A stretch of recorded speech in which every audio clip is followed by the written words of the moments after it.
Le 24 juin 1947, un pilote américain, Kenneth Arnold, observe 9 objets inconnus au-dessus du mont Rainier dans l'État de Washington. Dans les jours qui suivent, persuadé que ces objets sont des véhicules venus de la Russie et qu'une invasion est imminente, Arnold rapporte l'incident au bureau local du FBI.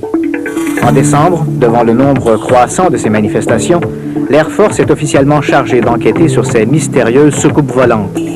Mais les militaires ne sont pas les seuls en lice. La perspective d'une invasion inquiète également les services de sécurité publique. John Edgar Hoover, le directeur du FBI, le Bureau des enquêtes fédérales, et l'amiral Roscoe Allen Cooter, grand Manitou de la toute récente agence de renseignement, la CIA, sont eux aussi préoccupés.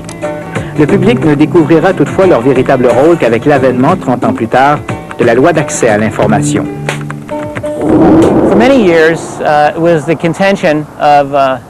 Depuis des années, on a cru que le seul organisme à enquêter sur les ovnis, c'était l'armée de l'air des États-Unis. Nous savons maintenant que c'est faux. Les rapports sur les ovnis ont été acheminés dans toutes les branches de l'armée. L'armée de l'air, l'armée de terre et la marine. La CIA s'est aussi intéressée au phénomène dès 1948, et ce, à l'échelle planétaire. La CIA a d'ailleurs accumulé d'excellents dossiers.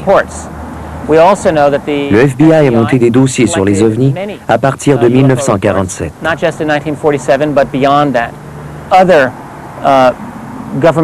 D'autres instances gouvernementales, comme l'Agence de la Défense nationale, s'y sont intéressées, de même que le département interarmé, et même la Maison-Blanche a reçu à l'occasion des rapports sur ce sujet. Mais avant la loi sur l'accès à l'information, promulguée en 1974, on ne savait rien de cela.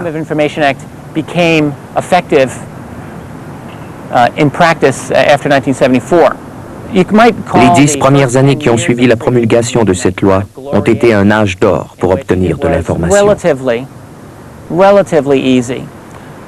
C'était relativement facile à un ufologue d'obtenir des documents intéressants du gouvernement, particulièrement sous la présidence de Jimmy Carter. Jimmy Carter faisait une interprétation plutôt libérale de la loi d'accès à l'information. À l'époque, le coût des copies des dossiers était raisonnable et la réponse des instances concernées était relativement rapide. Pendant ces premiers 10 ans, les ufologues ont obtenu des milliers et des milliers de documents de la CIA, du FBI, du DIA, de la Marine et des forces armées. Navy, Army, Air Force, and elsewhere pertaining to UFOs. National Security Agency, the NSA. L'Agence de la Sécurité nationale, la NSA, surnommée l'agence qui n'existe pas, No Such Agency, a démontré un intérêt marqué pour les ovnis.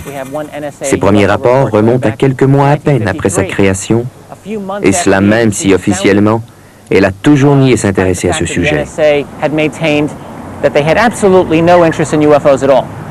Nous savons maintenant que c'est faux.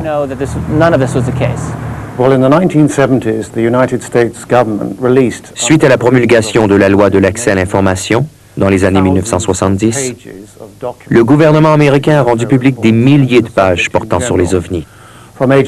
Ces documents provenaient de diverses agences gouvernementales comme le FBI, la CIA, et plus tard, d'autres agences ont également produit des rapports. Curieusement, tous ces rapports ont été rendus publics après la négation de l'existence de tels dossiers. Toutefois, d'autres documents demeurent confidentiels, classés à un niveau plus élevé encore que top secret, et plusieurs dossiers top secret sont encore cachés pour des raisons de sécurité nationale. Quant à savoir pourquoi, toutes les interprétations sont possibles dans le cadre de la sécurité nationale. Selon moi, il est très clair qu'il existe encore beaucoup de documents classés confidentiels. Si vous discutez avec les gens des renseignements, ils vous diront qu'aucune information explosive n'a jamais été écrite sur du papier portant l'entête du gouvernement américain. Il y a donc encore beaucoup de dossiers cachés.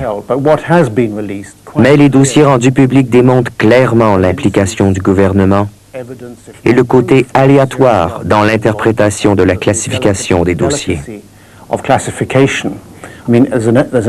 Un document du FBI, daté de 1949, indique d'ailleurs que toute la question des ovnis est classée top secret auprès de toutes les instances militaires, telles l'armée de l'air, l'armée de terre et la marine.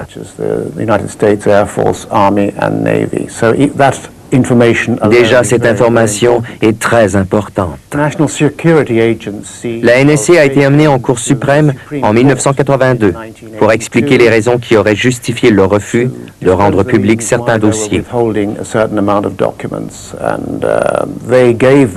Ils ont motivé leur refus dans un affidavit de 21 pages qui est également classé top secret Umbra, ce qui signifie que la diffusion de son contenu pourrait nuire gravement à la sécurité nationale.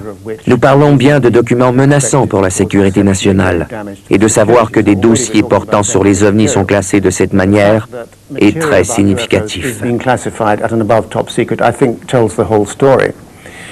Cependant, j'ai parlé à quelqu'un qui a vu cet affidavit de 21 pages. Ce document ne parle pas de la récupération de cadavres extraterrestres, ni de contact entre le gouvernement américain avec des extraterrestres ou des choses comme cela. Il est peu vraisemblable qu'on retrouve de telles informations sur un document présenté à la Cour suprême.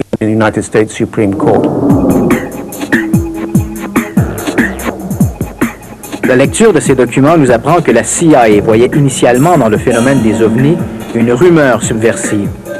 En juillet 1952, un incident va d'ailleurs apporter de l'eau à son moulin. Dans les soirées du 19 et 26 juillet, des objets inconnus sont détectés sur les radars de l'aéroport national de Washington, D.C. Les objets survolent nonchalamment la Maison-Blanche et le Pentagone, deux édifices interdits de survol en tout temps. Les chasseurs F-94 sont aussitôt déployés.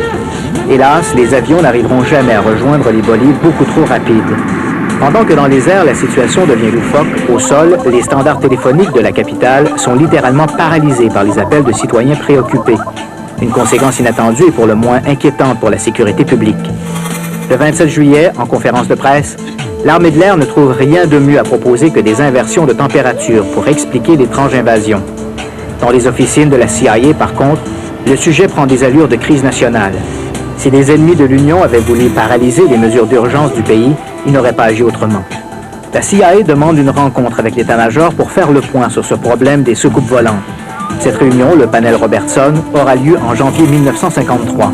Ces conclusions auront un impact considérable sur la suite des enquêtes.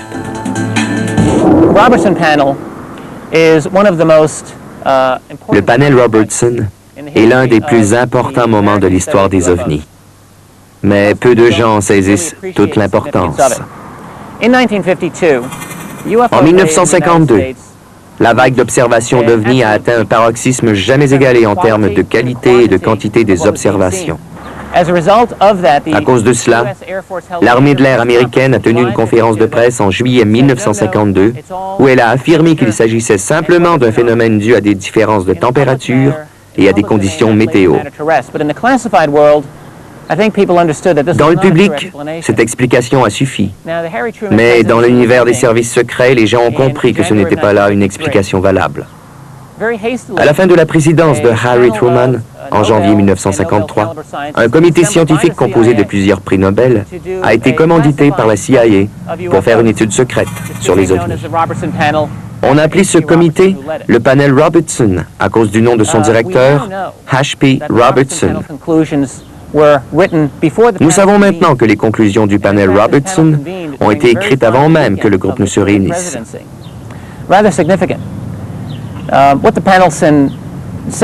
Ces conclusions affirmaient que le phénomène des ovnis ne relevait pas de la sécurité nationale, qu'il n'était dû à aucune technologie extraterrestre et qu'il était impératif pour le gouvernement américain de ridiculiser ces observations et d'éduquer la population sur la vraie nature de ces objets qui n'étaient que des phénomènes naturels.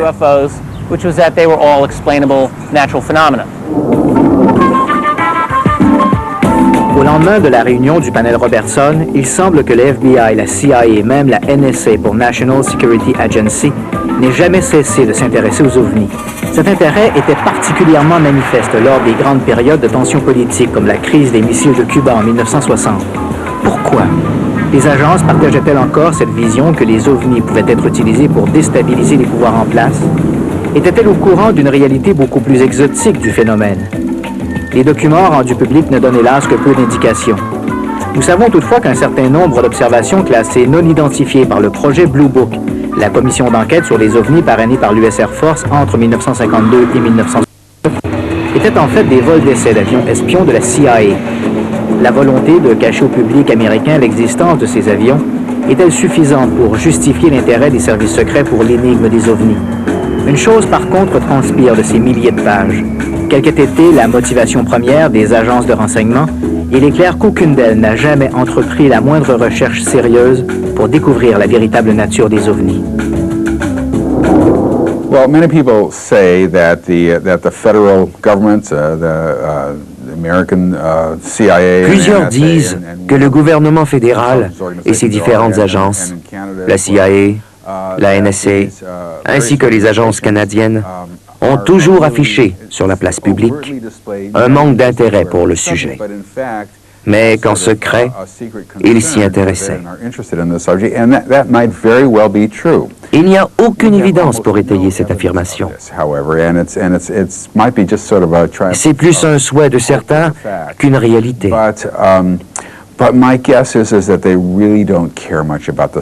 Je pense que les gouvernements canadiens et américains ne s'intéressent pas du tout à ce sujet parce qu'ils sont plutôt influencés par la communauté scientifique qui, elle, est résolument hostile au sujet, jugée trop farfelue. Je n'ai jamais vu de leur part de recherche sérieuse sur le sujet, dans aucun pays, et plus particulièrement en Amérique du Nord.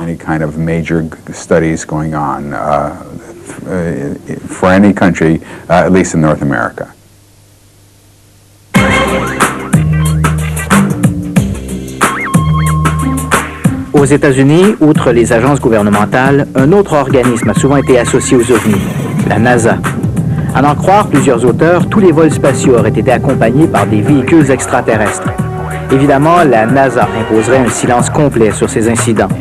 L'une de ces rencontres, filmée lors de la mission STS-48 de la navette Discovery en septembre 1991, a fait l'objet d'une expertise par le Dr Jack Kasher, professeur de physique et d'astronomie à l'Université du Nebraska.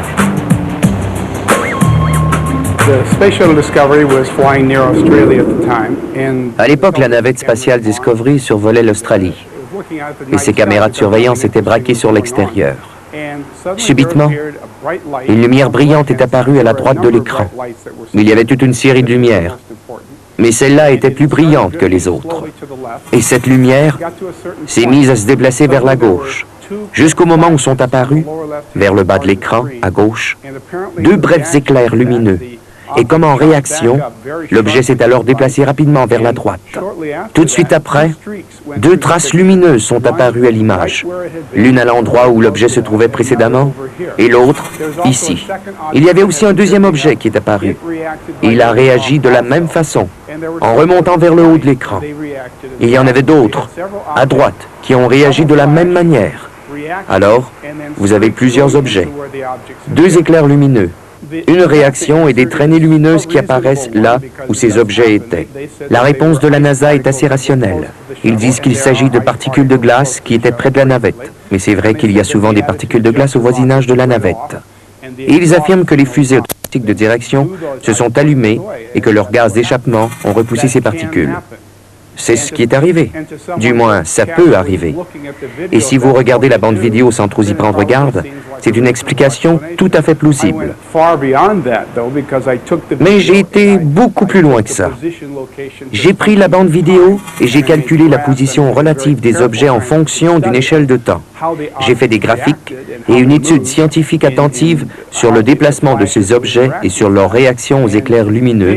Et pour résumer, j'ai développé 5 arguments solides qui, à mon sens, prouvent que ces objets ne peuvent pas avoir été des particules de glace. Le film, tourné lors de la mission STS-48, n'est pas unique dans les archives de la NASA. Du programme Mercury au début des années 60 au vol des navettes spatiales, on ne compte plus les films montrant des anomalies. En juillet 1969, par exemple, à la veille du premier atterrissage sur la Lune, l'équipage d'Apollo 11 a filmé 2 lumières insolites. D'après la NASA, il s'agirait simplement de reflets sur l'un des hublots du LEM. Des explications qui sont loin de convaincre tout le monde. Je ne peux pas dire avec certitude que dans ce cas précis, il cachait de l'information. Je soupçonne que la NASA était impliquée dans des cas d'OVNI. Et si elle l'a été, il me semble également logique qu'elle essaie de le cacher. Les ovnis sont des objets intéressants, et il ne s'agit pas ici de savoir si le gouvernement cache quelque chose, ça c'est un fait. Il a été prouvé en cours que le gouvernement possède des dossiers ultra-secrets sur les ovnis. Alors comme ces documents existent, il est probable que la NASA en ait également. Je ne peux pas affirmer avec certitude que la NASA ait été spécifiquement impliquée dans une opération de camouflage dans le cas du STS-48. Mais j'ai confiance en mes recherches et je pense que je peux facilement établir qu'il s'agit ici de vaisseaux spatials et non pas de particules de glace. J'ai discuté avec plusieurs astronautes et la majorité n'a pas, je crois, observé d'OVNI. Et ils ont été ébranlés d'apprendre qu'on leur avait attribué de telles observations. Mais il y a eu quelques cas inexpliqués. James McDavitt, par exemple, m'a raconté qu'il avait été intrigué par un objet qu'il avait aperçu lors d'un des vols Gemini. J'ai également des lettres d'autres astronautes qui avouent avoir été intrigués par différentes observations, dont quelques-unes d'ailleurs ont été expliquées. Je demeure totalement convaincu que ces photos montrent des particules de glace expulsées par les fusées de direction de la navette elle-même.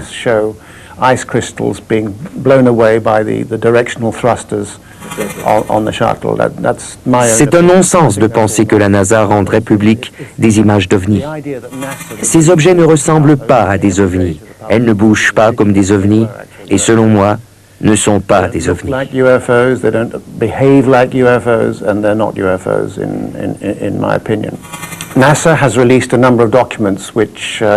La NASA a rendu public un certain nombre de documents. J'en ai reproduit quelques-uns dans mon premier livre, Above Top Secret, et plusieurs faits dans ce livre démontrent le sérieux de l'implication de la NASA. And quite clearly that indicates a serious involvement on the part of NASA. Toutefois, la NASA retient une foule de documents classés confidentiels ou top secrets, et beaucoup d'autres à un niveau encore plus élevé que secret. Et donc, je suis convaincu qu'une foule de documents de la NASA nous sont cachés.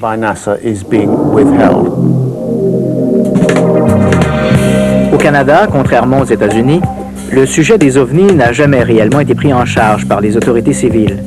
Le seul épisode significatif remonte au début des années 1950. À cette époque, un ingénieur à l'emploi du ministère fédéral des Transports, un certain Wilbert B. Smith, entreprend de sa propre initiative, mais avec l'aval de ses supérieurs, d'étudier tous les rapports d'OVNI déjà colligés par le ministère de la Défense et celui des Transports. Smith espère pouvoir tirer de cet exercice des informations scientifiques pertinentes. Son étude sera connue sous le nom de « Projet Magnet ». En 1950, 51 et en 1952, un scientifique et officiel du gouvernement canadien, Wilbert Smith, du ministère des Transports, manifestait un très grand intérêt pour les ovnis. Et de sa propre initiative, a fait beaucoup de recherches personnelles sur ce sujet. Il a discuté avec plusieurs scientifiques américains, dont Robert Sarbacher, qui lui a confié que les dossiers sur les ovnis étaient considérés au plus haut niveau quant à la sécurité. Wilbur Smith est devenu très lié à Donald Keough, qui a organisé le NICAP plusieurs années plus tard. For something known as Project Magnet, which occurred in Canada. And this was Wilbur Smith a réussi à obtenir l'approbation pour le projet Magnet au Canada, qui s'avérait être une tentative pour mesurer l'apparition des ovnis en installant des instruments qui pourraient les détecter par des ondes électromagnétiques. Ce projet a été un succès, jusqu'à son interruption au début des années 50. Il était clair que ce projet devait être arrêté, soit par un manque d'intérêt, ou soit par un refus du gouvernement canadien à lui donner son support. Le projet Magnet était similaire au projet américain Blue Book, au sens qu'ils servaient tous deux à filtrer les données valables sur les ovnis.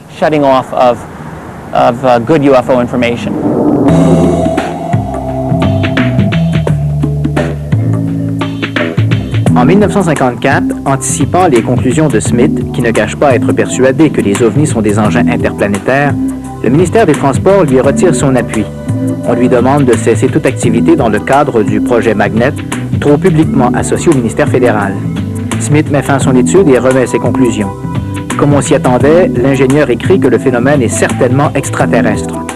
Parallèlement, à la même époque, une autre étude sur les ovnis, le projet Second Story, étude menée conjointement par les ministères des Transports et de la Défense, arrive à des conclusions beaucoup plus réservées.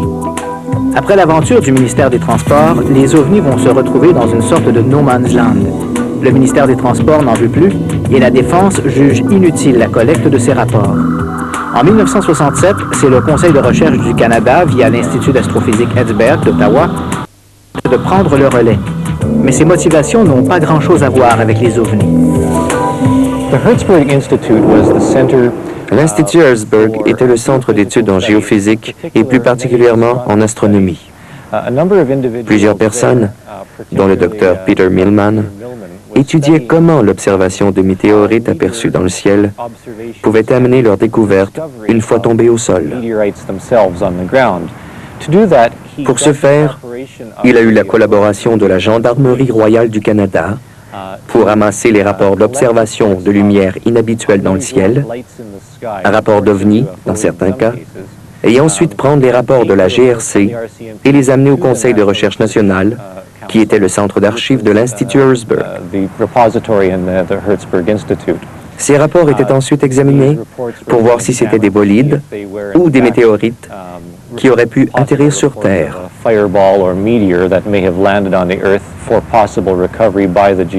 De cette façon, on pouvait espérer les faire récupérer par les géophysiciens au sol. À la lecture des rapports, s'ils considéraient que ce n'était pas des météorites, l'Institut les classait dans une filière où l'on retrouvait 20 à 30 cas par année de rapports de personnes ayant vu quelque chose dans le ciel, pas des météorites, mais quelque chose de plus mystérieux.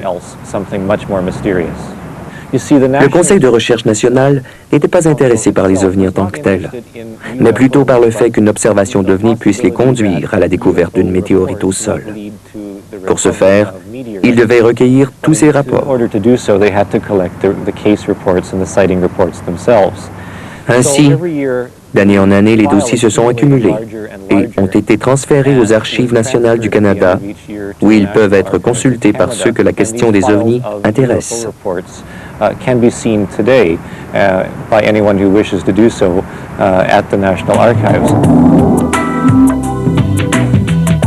La collecte des informations est essentiellement laissée à la discrétion des différents corps policiers fédéraux, provinciaux et municipaux. Les forces constabulaires se doivent, lorsqu'il y a plainte d'un citoyen, de faire enquête. Je ne vous cacherai pas que les policiers ont un large sourire lorsqu'ils doivent se déplacer, à deux maintenant dans les véhicules, parce que c'est la loi, chez une personne qui dit avoir vu un ovni. Pour eux, c'est beaucoup de paperasse additionnelle à remplir, c'est du surplus de travail, c'est pas drôle, c'est pas le fun. Ils vont le faire pareil parce qu'ils sont obligés. Il y a une plainte. Bien sûr, le plus beau des scénarios, ce serait que les policiers se pointent chez le témoin et en arrivant, l'OVNI est là, dans le champ, et ils sont eux-mêmes témoins. Heureusement, c'est déjà arrivé. C'est arrivé à Saint-Hyacinthe il y a peut-être 5-6 ans maintenant. C'est arrivé déjà à Québec, c'est arrivé à Coleraine, c'est arrivé au Lac-Saint-Jean, c'est arrivé un peu partout. Et c'est sûrement arrivé encore plus qu'on le pense, mais on ne nous l'a jamais dit. Le 7 novembre 1990, des dizaines de personnes, dont des policiers de la communauté urbaine de Montréal et des agents de la Gendarmerie royale du Canada, observent au-dessus de l'hôtel Hilton de la place Bonaventure à Montréal un phénomène lumineux à peu près immobile au-dessus de leur tête. La chose, une sorte de couronne entourée de lumière ambre, va demeurer visible pendant des heures avant de disparaître, absorbée par l'épaisse couverture nuageuse. 2 ans plus tard, un rapport scientifique co-signé par le Dr Richard Hines, un physicien américain spécialiste de l'intervention homme-machine au centre de recherche NASA Ames, conclut que l'objet observé était bel et bien un objet physique, et non un reflet ou une aurore boréale, et que cet objet aurait évolué à une altitude variant entre 1060 et 2700 mètres. Le rapport ajoute qu'en tenant compte de l'analyse d'une photographie prise par un journaliste du quotidien La Presse, Marcel Laroche, et des conditions météorologiques au moment de l'observation, l'objet inconnu avait un diamètre d'environ 540 mètres, soit l'équivalent de 5 terrains de football. L'incident demeure toujours une affaire non classée.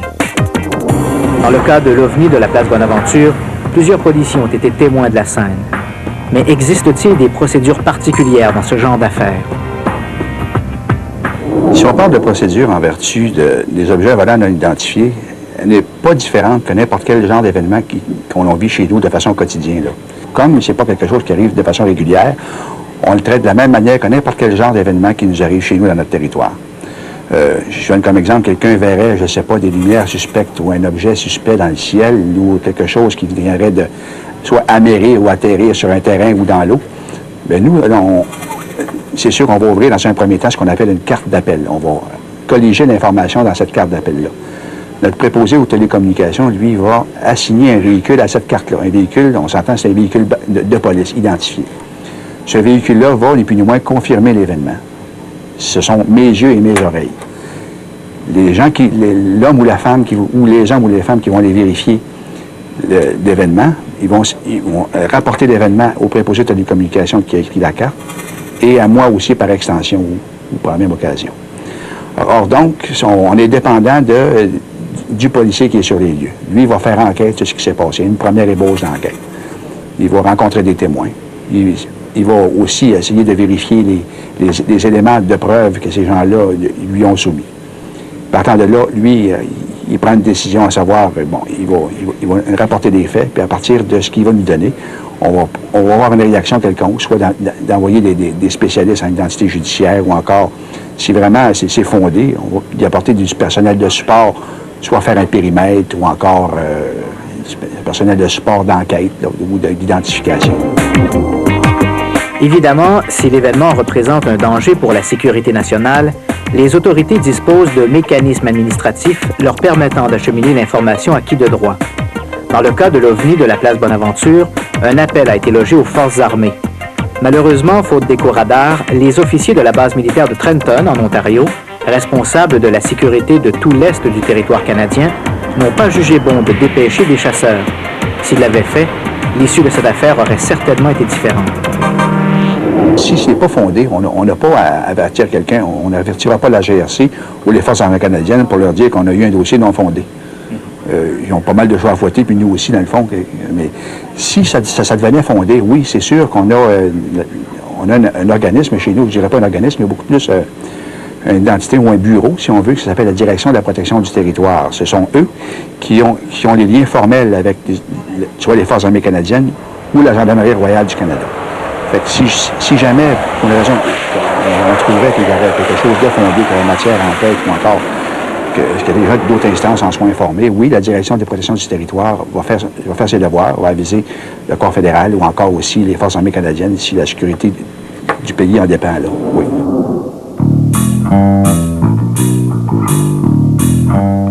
Hélas, n'en déplaise aux amateurs, ce n'est ni au service de police ni aux militaires d'étudier la nature des ovnis. Le rôle premier de l'armée, c'est de veiller à la sécurité du pays et celui des forces policières à la paix publique. Or, de façon générale, les ovnis ne représentent ni une menace pour le territoire, ni un risque pour la population. Idéalement, pour une meilleure compréhension du phénomène, il faudrait un organisme étatique, civil, indépendant de toute structure militaire et jouissant des mêmes moyens d'enquête que ceux des services policiers, mais dont l'objectif premier ne serait pas la sécurité du territoire, comme c'est le cas avec l'armée ou la police, mais les ovnis. Utopie? Non. Cet organisme existe, unique au monde, et il s'agit du CEPRA. La France s'est dotée d'un organisme au sein du Centre national d'études spatiales, donc qui est un organisme civil d'études des recherches au niveau aérospatial, puisque la mission du CNES c'est en fait d'étudier les satellites, les fusées et tout ce qui se passe dans l'environnement aérospatial. Donc le CNES a eu pour mission en 1977, suite à l'interview d'un ministre qui s'appelait Robert Gallet et qui avait été interviewé par un journaliste qui s'appelle Jean-Claude Bourret sur d'étranges manifestations que l'on dénommait après-guerre soucoupe volante, qu'on a dénommé OVNI en France, UFO aux États-Unis et dans les pays anglo-saxons. Donc le ministre a dit effectivement la gendarmerie reçoit des témoignages, il y a des choses bizarres, eh bien essayons d'étudier cette chose, mais essayons de l'étudier d'une façon plus scientifique que sensationnelle ou journaliste. Et donc le CNES a été chargé de mettre en place un petit organisme d'études qui s'appelle à l'époque le GEPAN. Donc le GEPAN a été suivi par un conseil scientifique, c'est-à-dire que on ne l'a pas laissé partir tout seul pour étudier ces questions. On lui a dit, ben voilà, il y aura un conseil scientifique. Et ce conseil scientifique a tracé en fait la route à ce GEPAN pour pouvoir collecter de l'information, l'analyser, l'expertiser, et puis dire qu'est-ce qu'il y avait derrière le phénomène des soucoupes volantes, comme on l'expliquait à l'époque. Dès 1977, lorsque le GEPAN a été créé, le CNES a passé des accords, des protocoles avec l'ensemble des administrations, institutions civiles et militaires, de manière à pouvoir définir le rôle de chacun. Par exemple, la gendarmerie nationale, l'armée de l'air, recueille des informations, puisque ce sont des pilotes qui observent, ce sont des gens qui, dans leur travail, font une observation, ou même en se promenant, et donc ils le rapportent auprès des commissariats de police, des gendarmeries, et cette information nous est transmise ici, au PRA, et c'est nous ensuite qui analysons et expertisons les témoignages qui sont recueillis. Donc ce système fonctionne depuis 1960. Et aujourd'hui, nous avons traité cette information sous forme d'une base de données. C'est-à-dire que chaque témoignage est rentré dans un ordinateur. Et là, nous constituons donc un énorme volume d'informations, puisque lorsque nous aurons complètement rassemblé l'ensemble des témoignages, nous aurons à peu près 6000 témoignages qui vont être dans notre base de données. Et ça nous permet de faire une analyse par rapport à l'ensemble des manifestations qui sont rapportées, et ceci depuis pratiquement 50 ans. La collaboration qui a été établie montre que, en fait, ce protocole nous permet d'avoir des échanges tout à fait intéressants, puisque lorsque nous avons établi cette collaboration, des procédures ont été mises en place. Et chaque gendarmerie sait ce qu'elle a à faire lorsqu'un événement se produit. Bon, lorsqu'il s'agit d'un témoignage simplement visuel d'un phénomène dans le ciel, un rapport est simplement constitué et ce rapport nous arrive quelques semaines après. Mais lorsqu'il y a des cas où l'événement est beaucoup plus complexe à comprendre, lorsque notamment il y a des effets qui sont constatés sur l'environnement, des traces particulières, à ce moment-là, la gendarmerie nous interpelle directement et nous pouvons intervenir assez rapidement avec des moyens bien évidemment d'études et d'analyse que ne peuvent pas avoir les gendarmes ou l'armée. Mais il n'y a pas d'études à proprement parler engagés par l'armée ou la gendarmerie sur ces phénomènes. Non, ils se remettent totalement au niveau du CNES pour faire l'étude de ces manifestations.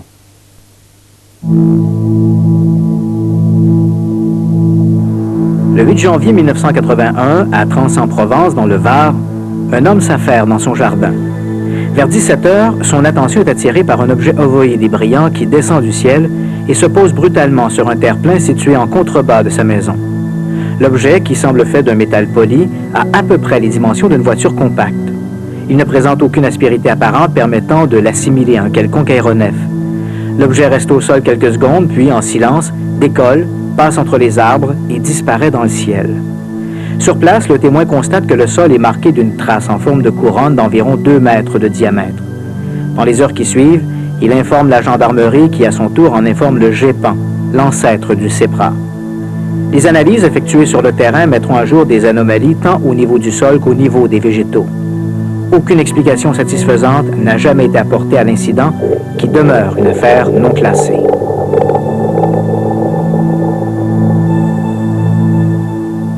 la grande difficulté, c'est de passer en fait du stade d'une personne qui observe quelque chose au stade de la compréhension de ce qu'elle a observé.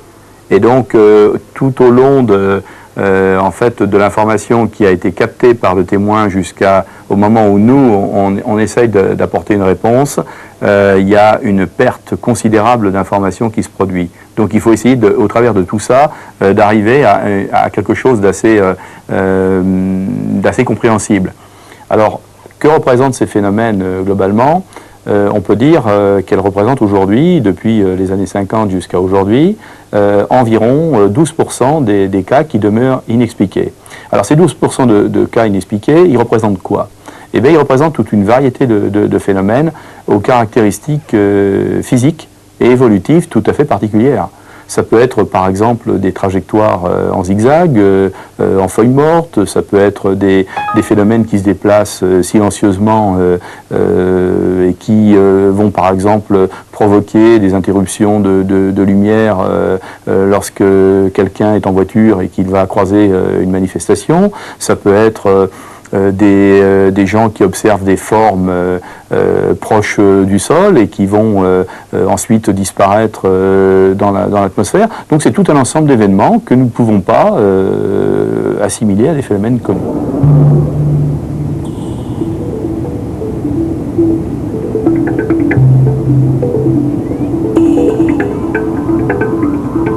Le 28 janvier 1994, un Airbus A320 d'Air France assurant la liaison Nice-Londres survole la région de Colomny en Seine-et-Marne. Alors que l'appareil se trouve à quelques 11 900 mètres d'altitude, l'équipage observe une sorte de disque rouge de grande taille qui évolue à gauche de l'appareil à une distance estimée de 25 000 nautiques. L'objet reste visible quelques secondes, change de forme, puis disparaît.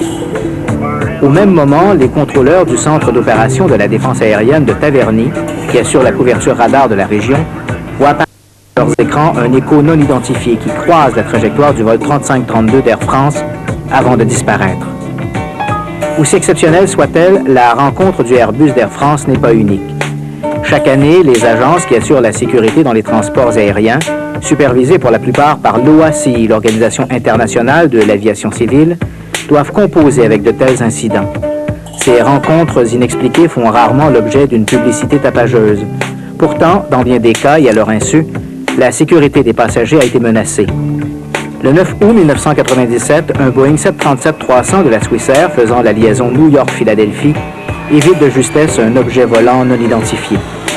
Le 6 janvier 1995, quelques minutes avant de se poser à l'aéroport de Manchester, en Angleterre, un Boeing 737 des British Airways évite une collision avec un objet lumineux de forme triangulaire.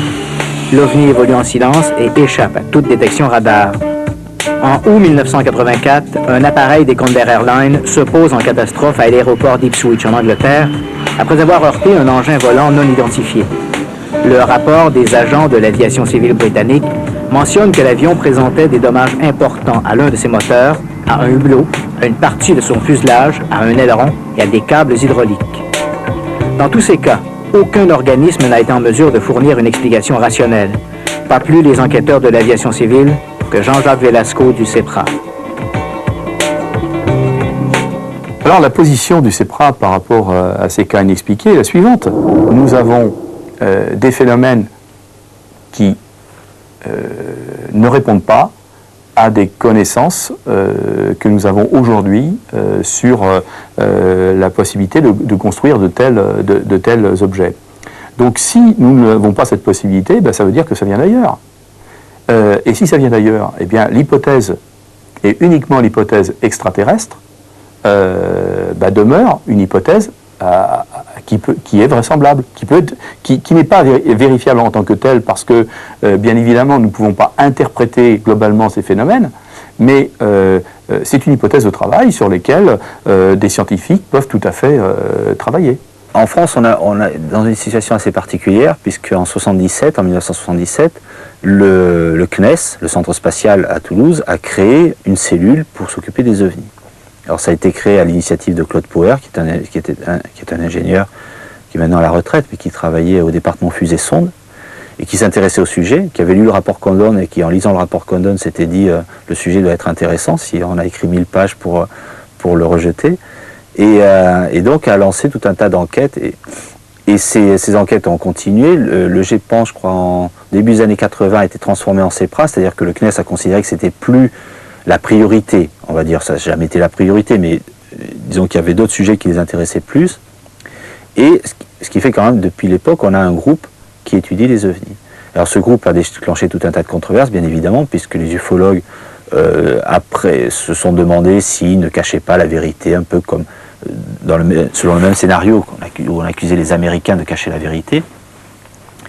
Mais la question, c'est qu'est-ce qu'on peut... Bon, d'abord, c'est effectivement intéressant de voir que la communauté scientifique française a accepté donc, de faire ce genre de démarche, parce que ça participe d'un dialogue, à mon avis, avec le public qui est intéressant. Ce qui est vrai, c'est que pendant les premières années, il y a tout un tas de choses intéressantes qui ont été faites par Claude Poher et par Alain Esterle, donc, qui étaient les deux premiers directeurs du GEPAN. Ce qui est vrai aussi, c'est que depuis, malheureusement, les moyens n'ont pas été à la hauteur des prévisions, et donc il y a peu de choses qui sont sorties du CEPRA. C'est-à-dire que le CEPRA avait pour mission d'étudier notamment les phénomènes de rentrée atmosphérique, c'est l'intitulé, Service d'expertise des phénomènes de rentrée atmosphérique, et du coup les ovnis étaient aussi enquêtés, mais semble-t-il avec beaucoup moins de moyens, beaucoup moins de temps, d'efforts, et il n'y avait pas une politique de suivi très claire. Alors, la controverse avec les ufologues, elle est assez classique, puisque, étant des amateurs, ils voulaient avoir, un statut de porte-parole par rapport au sujet, et ils ont été, Poher et surtout Alain Esterle, les a envoyés promener en disant « Nous, on travaille, vous verrez ce qu'on fait, mais on ne peut pas répondre constamment à tous les courriers, les appels et tout, parce que c'est impossible à gérer. » Donc il y a eu toute une polémique qui est née de ça, où on a soupçonné le CEPRA de cacher la vérité. Bon, dans les faits, je pense que le CEPRA n'a rien caché du tout, simplement il a essayé de travailler, et c'est assez difficile sur ce sujet, parce que d'un côté, il y a les scientifiques, les collègues, qui disent « c'est pas très sérieux les ovnis, il faudrait faire autre chose ». De l'autre côté, il y a les ufologues qui disent « c'est au contraire très sérieux, il ne faut faire que ça ». Donc finalement, ils sont un peu entre deux, et c'est assez délicat. Et comme en plus le CNES n'a jamais visiblement fait de ce groupe une priorité quelconque et ne l'a pas doté des moyens qu'il aurait peut-être sans doute fallu, le groupe a continué à exister, a continué à travailler, mais à un rythme assez ralenti. Ce qui fait que depuis en fait que le GEPAN est devenu le CEPRA, il n'y a pas eu production de rapports ou d'articles conséquents. On en est resté effectivement à des discussions sur notamment l'affaire de Trans-en-Provence, qui est un cas d'atterrissage qui avait été enquêté en 81 par le GEPAN. On a continué à en discuter, mais il n'y a guère d'autres travaux qui ont été faits depuis. Depuis la fin de la Seconde Guerre mondiale, de nombreux organismes civils ont eu à composer avec la présence d'objets célestes inconnus. Avec les années, le dossier de ces affaires non classées n'a cessé de s'alourdir. Même si bien des informations demeurent toujours inaccessibles, les milliers de pages rendues publiques ces dernières années prouvent que le phénomène est beaucoup plus important qu'on ne le laisse croire.